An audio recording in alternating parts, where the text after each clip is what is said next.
கோவை மாவட்டம் பச்சினம்பாளையம் பவானி ஆற்றில் பேரூராட்சி எச்சரிக்கையை மீறி குளிக்கச் சென்று வெள்ளத்தில் சிக்கித் தவித்த 5 பேரை உள்ளூர் மக்கள் கயிறு கட்டி பத்திரமாக மீட்டனர்.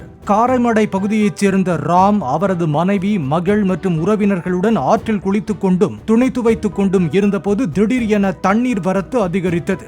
வெள்ளத்திற்கு நடுவே சிக்கிக் கொண்ட அவர்கள் கத்தி கூச்சலிட்ட நிலையில் சத்தம் கேட்டு வந்த மக்கள் அவர்களை காப்பாற்றினர்.